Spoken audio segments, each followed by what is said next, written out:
Bonjour et bienvenue chez Contalia. Nous allons consacrer aujourd'hui le zoom de la fiscalité au régime fiscal des sommes qui sont créditées sur un compte courant d'associés. Alors, un arrêt tout récent du Conseil d'État donne l'occasion de faire le point sur cette question, puisque l'arrêt du Conseil d'État, outre qu'il confirme la jurisprudence antérieure, il apporte quelques précisions intéressantes. Alors, d'abord, la confirmation de la jurisprudence antérieure, déjà classique, n'est-ce pas? Les sommes qui sont créditées sur un compte courant d'associés sont en principe considérées comme des revenus distribués, et ceci en application notamment d'un texte du Code général des impôts, qui est l'article 109.1, deuxièmement donc du CGI, du Code général des impôts, qui indique que sont considérés comme des revenus distribués toutes les sommes mises à la disposition des associés actionnaires ou porteurs de parts et qui ne sont pas prélevées sur les bénéfices. Et donc c'est généralement en s'appuyant sur ce texte, cet alinéa, que le Conseil d'État juge que les sommes créditées sont donc des revenus distribués, mais sauf preuve contraire. La preuve contraire est toujours admise. Alors justement, la preuve contraire, quelle peut être cette preuve contraire? Alors, en fait, si on fait la petite synthèse de la jurisprudence, qui est une jurisprudence assez abondante et ancienne d'ailleurs, finalement il y a deux grandes catégories de preuves contraires qui peuvent être apportées. La première preuve contraire, c'est le cas dans lequel les sommes sont indisponibles en droit ou en fait. Donc il faut justifier pourquoi on ne peut pas prélever ces sommes notamment. Ça, c'est la première preuve possible. La deuxième preuve contraire possible, c'est le cas dans lequel les sommes en cause qui ont été créditées ne peuvent être qualifiées de revenus, au sens fiscal du terme, bien entendu. Alors, il y a, vous verrez, quelques exemples de jurisprudence, à propos, par exemple, de certaines redevances qui étaient en litige. Et puis aussi, il y a le cas fort intéressant qui a été traité par la jurisprudence il y a déjà quelques années, par le Conseil d'État. C'est le cas qui est assez fréquent en pratique d'ailleurs, dans lequel le compte courant qui a été constitué, il a été constitué parce que l'associé a repris des dettes de la société, n'est-ce pas?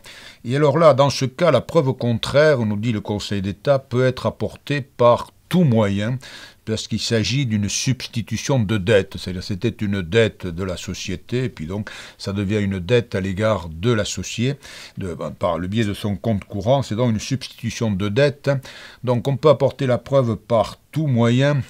Petite subtilité, vous verrez, de cette jurisprudence-là, le Conseil d'État distingue les cessions de dette des cessions de créances. Dans les cessions de créances, il y a des formalités prévues par le Code civil, mais pas pour les cessions de dette. C'est ça la petite subtilité. Et donc, tout d'abord, dans cet arrêt auquel je faisais allusion, le Conseil d'État confirme tous ces principes qui ont été jugés depuis bien longtemps. Et puis, il apporte quelques précisions.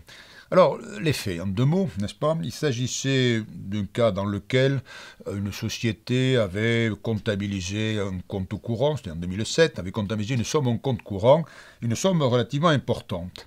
Et puis, cette société avait présenté, quelque temps après, n'est-ce pas, à dire presque 3 ou 4 ans après, avait présenté une déclaration rectificative en considérant qu'elle avait commis une erreur comptable, et une erreur comptable involontaire, n'est-ce pas? C'est-à-dire, je me suis trompé, et par conséquent, je n'aurais pas dû mettre ces sommes dans le compte courant, et par conséquent, évidemment, l'intéressé demandait à être dégrevé de l'impôt qui lui avait été éventuellement appliqué, puisqu'on avait considéré que c'était un revenu distribué. En disant, bon, on a commis une erreur de comptabilité, donc on demande le dégrèvement.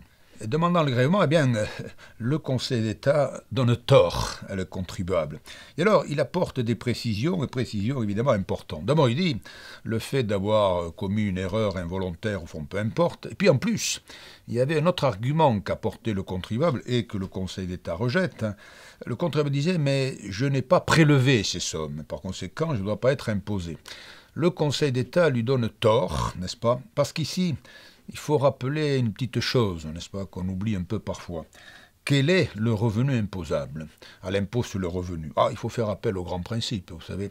Le grand principe posé par l'article 12 du Code général des impôts, le revenu imposable, c'est le revenu qui est disponible. Et qu'est-ce qu'un revenu disponible? C'est un revenu dont on peut disposer.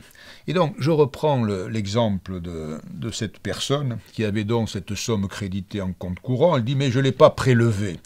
Et oui, mais elle n'a pas pu apporter la preuve qu'elle ne pouvait pas la prélever. Autrement dit, elle aurait pu la prélever, elle avait la possibilité de la prélever, elle ne l'a pas fait. Et donc le Conseil d'État a dit, tant pis pour vous. Ce revenu était disponible, vous ne l'avez pas prélevé, néanmoins, vous êtes imposable. Oui, c'est une solution qui peut apparaître sévère, mais qui est tout à fait conforme à la réglementation. Oui, voyez, ce qu'on peut dire en conclusion, c'est que les textes qui fondent ces impositions, je citais tout à l'heure l'article 109 du CGI, oui, c'est ça, c'est les articles 108 et suivants du Code général des impôts qui fixent les règles des revenus distribués. Ce sont des textes qui sont très anciens, qui datent de 1948, c'est-à-dire à peu près en même temps que la création de l'IS.